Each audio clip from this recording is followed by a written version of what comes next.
Assalamualaikum warahmatullahi wabarakatuh. Kami dari kelompok 4 akan menjawab beberapa pertanyaan tentang Kerajaan Sriwijaya. Sebelumnya, perkenalkan, saya Yusi Ayu Andini dari absen 12 dan teman saya Anam Komarda Putri dari absen 10. Saya Lydia Melisa Karsulenisi, absen 34. Saya Memang dan Pratama, absen 21. Tanpa banyak basa-basi, kita langsung menuju ke pertanyaan pertama.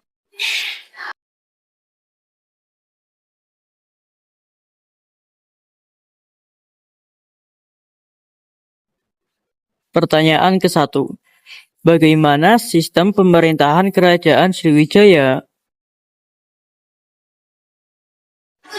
Jawaban soal ke-1. Kerajaan Sriwijaya menganut sistem pemerintahan yang unik dan kompleks sebagai sebuah kerajaan maritim. Berdasarkan penelitian terhadap berbagai sumber sejarah, dapat dikatakan bahwa Sriwijaya merupakan kerajaan monarki dengan karakter federal.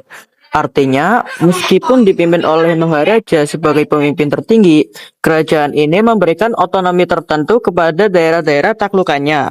Sebagai sebuah monarki, kekuasaan tertinggi berada di tangan Maharaja yang memerintah dari pusat kerajaan atau kedatuan. Maharaja memiliki kekuasaan mutlak dalam memimpin kerajaan dan posisi ini diturunkan secara turun-temurun.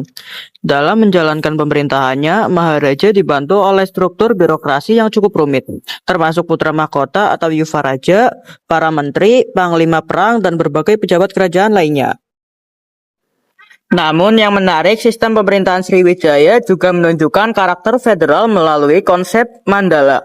Wilayah kekuasaan Sriwijaya yang sangat luas meliputi Sumatera, Semenanjung Malaya, Jawa Barat, hingga pesisir Kalimantan.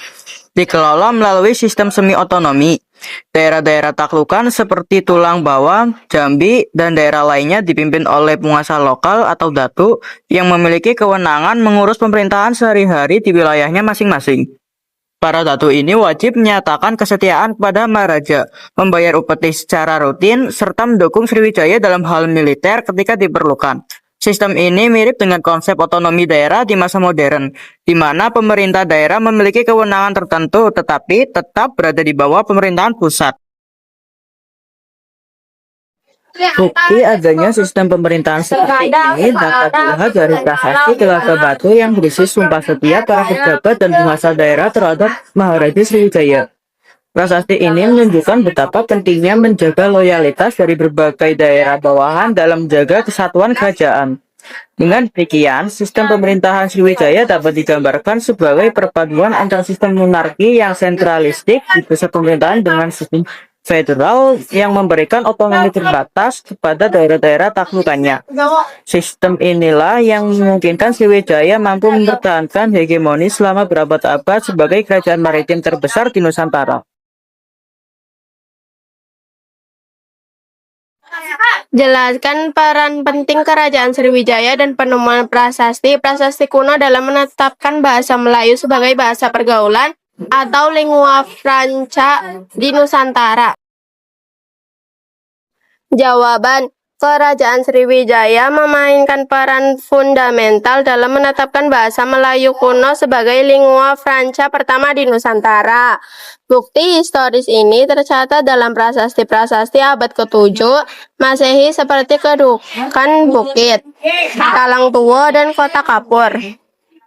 Prasasti-prasasti tersebut ditulis menggunakan aksara Pallawa dengan bahasa Melayu kuno yang sudah memperlihatkan pengaruh kosakata Sanskerta, khususnya untuk istilah kerajaan dan keagamaan. Sebagai bahasa administrasi kerajaan, bahasa Melayu digunakan dalam pengumuman resmi, catatan sumpah, dan penetapan wilayah. Penggunaannya dalam dokumen-dokumen resmi menunjukkan bahwa bahasa ini telah diinstitusionaliskan sebagai bahasa pemerintah yang harus dipahami oleh seluruh aparat kerajaan dan masyarakat bawahan Sriwijaya. Kekuatan maritim Sriwijaya yang menguasai jalur perdagangan strategis turut mempercepat penyebaran bahasa ini. Sebagai pengendali Selat Malaka dan Selat Sunda, Sriwijaya menjadi bahasa Melayu kuno sebagai alat komunikasi pedagang dari berbagai bangsa seperti Tiongkok, India, dan Arab yang bertransaksi di pelabuhan-pelabuhannya. Mobilitas personel, administrasi, dan militer ke berbagai wilayah taklukan atau mandala ikut membawa bahasa Melayu kuno ke semenanjung Melayu dan pesisir Sumatera. Proses ini memperkuat posisi bahasa tersebut sebagai alat pemersatu di wilayah kekuasaan Sriwijaya yang luas.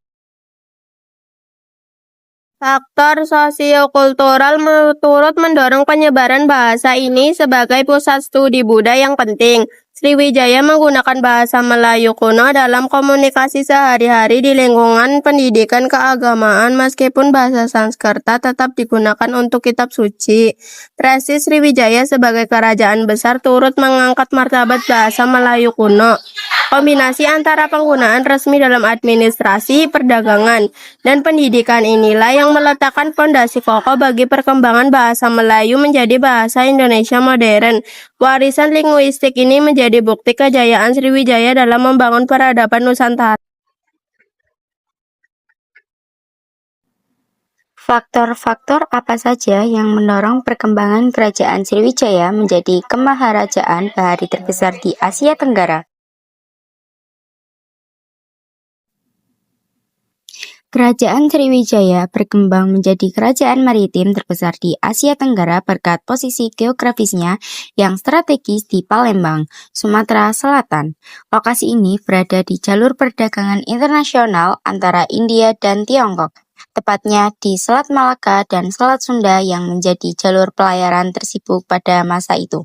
Keuntungan lokasi ini memungkinkan Sriwijaya mengontrol arus perdagangan dan menjadi persinggahan utama kapal-kapal dagang yang menunggu angin muson.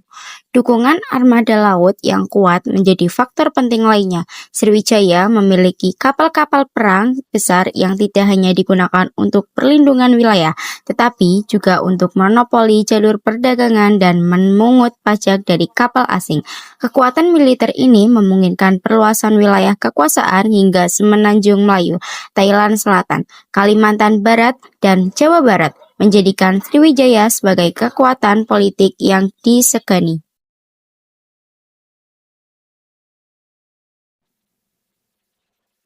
Sriwijaya juga membangun hubungan diplomatik dan budaya yang luas dengan kekuatan besar masa itu, khususnya India dan Tiongkok. Kerajaan ini berkembang menjadi pusat pendidikan agama Buddha terkemuka di Asia Tenggara, menarik pelajar dan pendeta dari berbagai negara, termasuk biksu Tiongkok, Aising yang tinggal untuk mempelajari bahasa Sanskerta. Hal ini menunjukkan peran Sriwijaya bukan hanya sebagai pusat ekonomi, tetapi juga intelektual. Dari segi ekonomi, Sriwijaya berfungsi sebagai penghubung vital antara pedagang barat dan timur. Kerajaan ini mengumpulkan komoditas lokal seperti rempah-rempah, emas, dan hasil hutan untuk ditukar dengan sutra, keramik, dan logam dari luar. Sistem perdagangan yang efisien ini membawa kemakmuran besar dan mengukuhkan posisi Sriwijaya sebagai pusat ekonomi regional.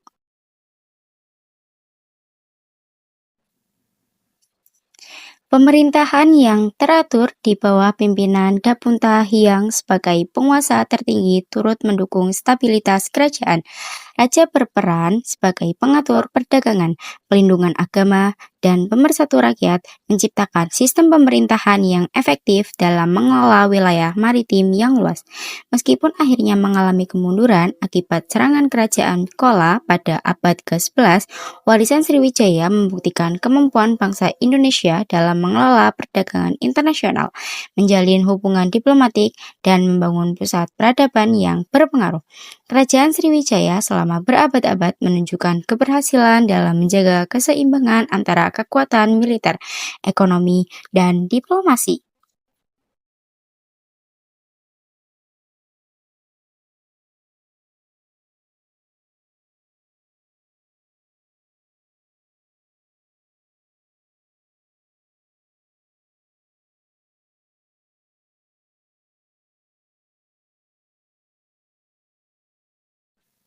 Soal keempat, Bagaimana kerajaan Sriwijaya bisa berkembang menjadi kerajaan maritim yang besar di Asia Tenggara? Jawaban soal keempat, kerajaan Sriwijaya merupakan salah satu kerajaan maritim terbesar terkuat di Asia Tenggara pada abad ke-7 hingga ke-13 Masehi. Pusat pemerintah Sriwijaya diperkirakan berada di daerah Palembang, Sumatera Selatan yang memiliki posisi sangat strategis karena terletak di jalur perdagangan internasional antara India dan Tiongkok. Letak geografi ini memberi keuntungan besar bagi Sriwijaya dalam menguasai urus perdagangan laut di kawasan Asia Tenggara, khususnya di Selat Malaka dan Selat Sunda yang pada masa itu merupakan jalur pelayaran paling ramai di dunia. Kapal-kapal dagang dari India, Arab, dan Tiongkok sering berlabuh di pelabuhan Sriwijaya untuk berdagang, mengisi perbekalan, serta menunggu angin muson yang tepat untuk melanjutkan pelayaran. Selain letaknya yang strategis, kerajaan Sriwijaya juga didukung oleh kemampuan militernya di laut. Sriwijaya memiliki armada laut yang kuat, terdiri dari kapal-kapal besar yang digunakan untuk berdagang sekaligus melindungi wilayahnya dari ancaman luar. Dengan kekuatan ini, Sriwijaya berhasil memonopoli jalur perdagangan di perairan Nusantara serta memungut upeti atau pajak dari kapal asing yang melintas di wilayahnya. Armada laut yang teguh juga memungkinkan Sriwijaya memperluas pengaruhnya ke wilayah lain seperti Semenanjung Melayu, Thailand Selatan, hingga sebagai wilayah Kalimantan Barat dan Jawa bagian barat. Dengan demikian, Sriwijaya tidak hanya menjadi pusat perdagangan, tetap juga menjadi kekuatan politik dan militer yang disenggani di kawasan Asia Tenggara. Selain perdagangan dan kekuatan militer, Sriwijaya juga berkembang karena kemampuan membangun hubungan diplomatik dan kebudayaan yang luas. Kerajaan ini menjalin hubungan erat dengan India dan Tiongkok, dan dua kekuatan besar pada masa itu. Hubungan ini hanya bersifat ekonomi, tetapi juga budaya yang keagamaan. Sriwijaya dikenal sebagai pusat pendidikan agama Buddha di Asia Tenggara. Banyak pendeta dan pelajar dan sebagai negara datang ke Sriwijaya untuk belajar agama Buddha. Selain satunya adalah pendeta Tiongkok terkenal I Tien yang pernah tinggal di Sriwijaya abad ke-7 untuk menjadi bahasa Sanskerta sebelum melanjutkan perjalanannya ke India. Hal ini menunjukkan bahwa Sriwijaya bukan hanya kuat secara ekonomi dan politik, tetapi juga menjadi pusat intelektual dan keagamaan ke kawasan tersebut. Dari segi ekonomi, Sriwijaya menjadi penghubung antara pedagang dan barat dan timur. Barang-barang seperti rempah-rempah, emas, kapur, barus, gading, dan hasil hutan dan wilayah Nusantara dikumpulkan Sriwijaya untuk kemudian diperdagangkan dengan kain sutra, keramik, dan logam dan India maupun Tiongkok. Sistem perdagangan ini memberikan keuntungan besar bagi kerajaan, menjadinya salah satu pusat ekonomi terpenting di Asia Tenggara. Pada masa itu, kemakmuran ini yang juga didukung oleh sistem pemerintahan yang teratur di bawah kawasan raja yang disebut sebagai Dapuntah, yang raja bertindak sebagai penguasa tertinggi, pengatur perdagangan, pelindungan agama, serta simbol persatuan rakyat. Kerajaan Sriwijaya berlangsung selama berabad-abad karena kerajaan ini mampu menjaga keseimbangan antara kekuatan militer, ekonomi, dan diplomasi. Namun keberhasilannya juga menimbulkan persaingan dengan kerajaan lain yang ingin merebut posisi strategis tersebut. Memiliki artinya Sriwijaya mengalami kemunduran akibat serangan kerajaan Khola dari India pada abad ke-11. Warisan kejayaan tetap besar Sriwijaya telah membuktikan bahwa kekuatan maritim dan penguasaan jalur perdagangan laut dapat menjadi kunci kejayaan suatu peradaban. Sebagai kerajaan maritim, Sriwijaya menjadi bukti bahwa bangsa Indonesia pada masa lampau telah memiliki kemampuan mengolah perdagangan internasional, menjalin hubungan antar bangsa, dan membangun pusat kebudayaan yang berpengaruh di kawasan Asia Tenggara.